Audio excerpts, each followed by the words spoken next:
Marie, bonjour. Bonjour. Nous te recevons aujourd'hui pour le service carrière de l'ESSEC et nous sommes en direct. Pourrais-tu te présenter succinctement? Bien sûr. Donc, je m'appelle Marie Tirabi, j'ai 24 ans. J'ai été diplômée du Global BBA de l'ESSEC en 2021. J'ai décidé de poursuivre mes études en me spécialisant donc en marketing, management et digital avec le master spécialisé aussi de l'ESSEC.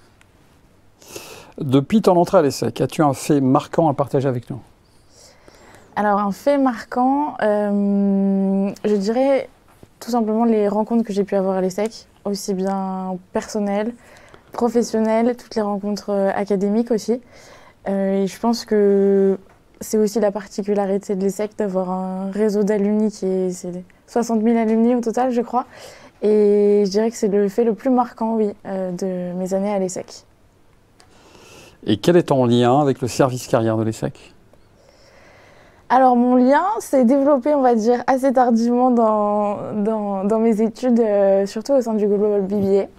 Je pensais honnêtement ne pas forcément avoir besoin des services du Career Center.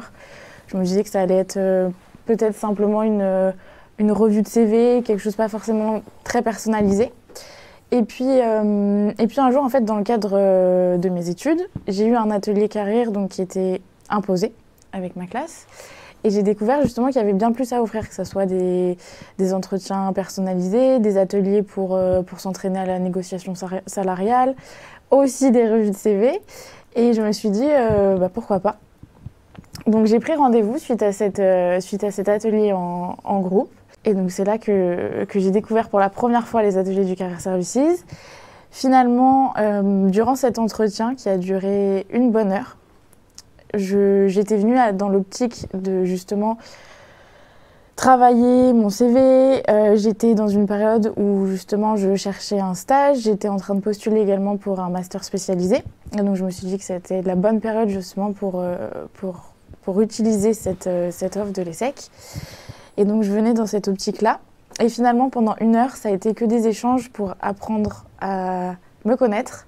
Quelle était ma personnalité, quelles étaient mes compétences, quelles étaient mes forces, mes faiblesses, pour justement après être plus apte à m'aider sur la construction de mon CV, mais aussi la construction de mon pitch pour des entretiens, que ce soit pour mon stage ou pour mes entretiens de master.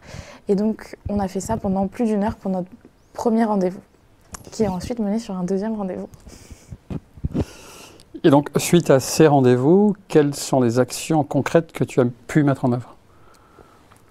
Alors, suite à ce premier rendez-vous, et ce que j'ai trouvé vraiment très intéressant et très enrichissant personnellement, c'est que justement, ça m'a éclairé sur beaucoup de points de ma personnalité. C'est-à-dire qu'on nous dit souvent qu'il faut faire un travail d'introspection pour apprendre justement, donc bien évidemment, mieux à se connaître et être plus apte à faire un bon CV, à avoir un discours plus clair, plus structuré. Mais je dirais que c'est comme quand on commence un sport, quand on commence, je sais pas, la cuisine, la méditation. C'est toujours bien de se faire guider pour justement apprendre plus vite et être plus productif. Et j'ai vraiment été guidée lors de ce premier entretien sur ce travail d'introspection, me poser les bonnes questions.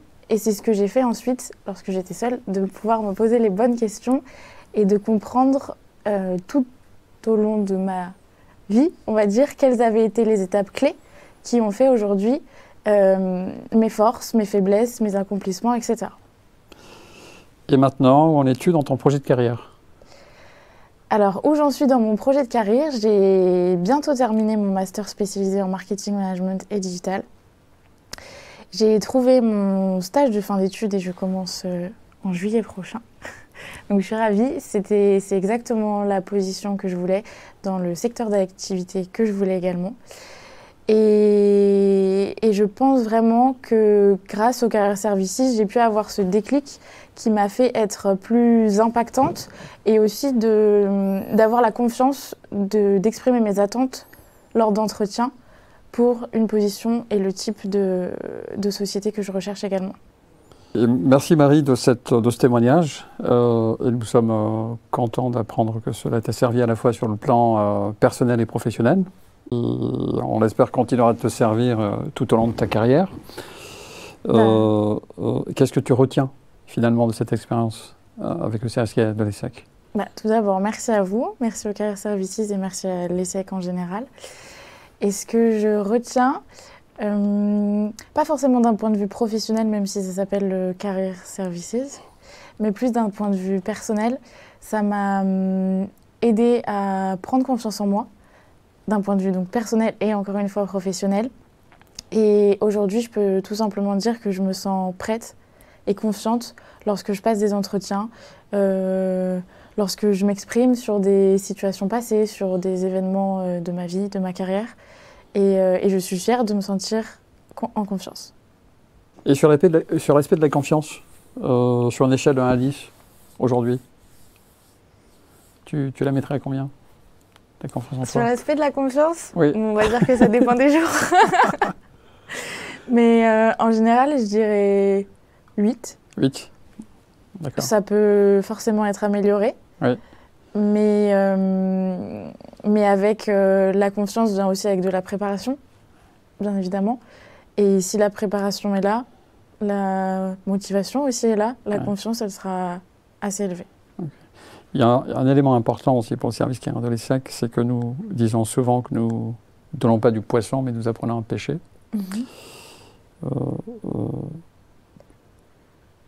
Le sens qu'un étudiant peut donner à sa carrière est important dans ce processus d'accompagnement. Est-ce que toi, tu as trouvé du sens à ce que tu vas faire prochainement?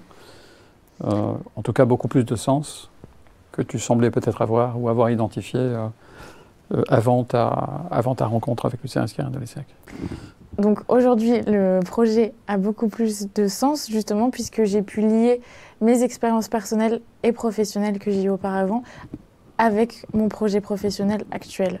Donc en effet, tout maintenant fait plus de sens. Plus de sens. Effectivement, la démarche que nous avons est celle de... Le point de départ, c'est soi, la connaissance de soi. C'est la raison pour laquelle le processus en 5 étapes de l'accompagnement de carrière de l'ESSEC est en 5 étapes et cela commence par la connaissance de soi, avant toute chose. Et c'est ce que nous permettons aux étudiants de faire, c'est d'abord de se découvrir soi, et ensuite partir sur des aspects un peu plus techniques, comme les outils, tout ce que vous découvrez en atelier collectif et à la fois en atelier, en rendez-vous individuel. Mais à tout point de vue, hein, la connaissance de soi. Et je pense que ce processus de connaissance de soi est à enclencher le plus rapidement possible aussi pour être efficace, efficient même dans ses études, pas forcément que d'un aspect professionnel, mais pour justement savoir où l'on veut aller, avec qui aussi, et comment est-ce qu'on veut y arriver. Et c'est la raison pour laquelle il n'y a à notre connaissance aucun étudiant, aucune étudiante qui n'a aucune expérience. Il y a toujours une expérience quelque part à aller chercher. Et c'est là aussi qu'on parle de compétences transférables. Alors que dans toutes les expériences, qu'elles soient associatives, non professionnelles ou sportives, vous avez pu, ou tu as pu développer des compétences qui sont transférables. L'enjeu est de les identifier. Identifier dans un premier temps ces expériences-là pour pouvoir faire un lien avec l'objet de ta recherche plus tard et faire un pont entre les deux. Voilà. Tout à fait. Justement, c'était un des éléments aussi lors d'un des entretiens que j'ai pu avoir avec un membre du Career Services. C'était aussi de me rendre compte que justement toutes ces expériences que j'ai pu avoir ont eu un impact. Justement, à ce premier rendez-vous, je lui parlais seulement de mon dernier stage que je considérais comme une expérience significative dans mon projet professionnel. Mais finalement, on n'a pas tant que ça parlé de cet élément-là, mais plus de mes jobs étudiants que j'avais pu avoir, que ce soit dans différents secteurs d'activité, dans le domaine du sport, de la restauration, de l'hôtellerie. Et finalement, toutes ces expériences-là m'ont finalement presque plus apporté évidemment en soft skills que les quelques hard skills que j'avais pu développer lors de mon stage au Global BBA. Et aussi, aujourd'hui, nous entrons dans une période où les soft skills, ou les compétences humaines, deviennent de plus en plus importantes, même pour des rôles techniques, comme dans la finance, comme dans le conseil en stratégie, comme dans la data, par exemple. Donc ce sont des compétences qui deviennent de plus en plus demandées par les recruteurs, car ces dernières permettent aux recruteurs de savoir comment se comporte la personne dans des situations particulières. Donc c'est la raison pour laquelle la partie 1 du processus, se connaître, existe. Et un autre point sur lequel j'avais peut-être un a priori, justement, sur le fait où je pensais que ça allait être une simple revue de CV, à mettre en avant justement des soft skills, mais mettre en avant et comprendre les soft skills de son interlocuteur, justement, ça se fait avec la connaissance de la personne, apprendre à la découvrir, à la connaître, pour justement avoir une vraie opinion sur cette personne-là. Et c'est ce point-là qui m'a vraiment surpris lors de ce premier rendez-vous. C'est qu'avec la personne avec qui j'ai pu travailler pendant 1 heure, elle a vraiment mis le doigt sur mes différentes soft skills et qui étaient propres à ma personnalité et pas simplement des soft skills que on va trouver, la liste des soft skills que l'on trouve sur Google ou pareil pour les qualités et les défauts. Justement, lorsque j'étais étudiante au sein du Global BBA pendant 4 ans, j'avais aussi un job étudiant à côté. Et je le voyais vraiment comme un job étudiant. Je savais que ça pouvait m'apporter des choses.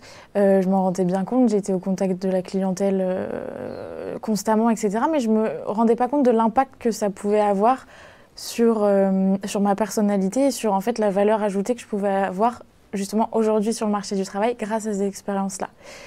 Et donc justement, dans cet entretien avec la personne avec qui j'étais, elle me dit « Mais Marie, c'est génial en fait, toutes tes expériences, donc là, ces 4 ans-là, d'avoir travaillé dans la restauration, d'avoir travaillé dans l'hôtellerie. En fait, j'ai juste développé un sens de la relation client, un sens du service très très important depuis en fait, que j'ai 18 ans et je ne m'en rendais pas forcément compte. Et en fait, c'est quelque chose qui fait partie de ma personnalité et qui fait partie de mes compétences et qualités.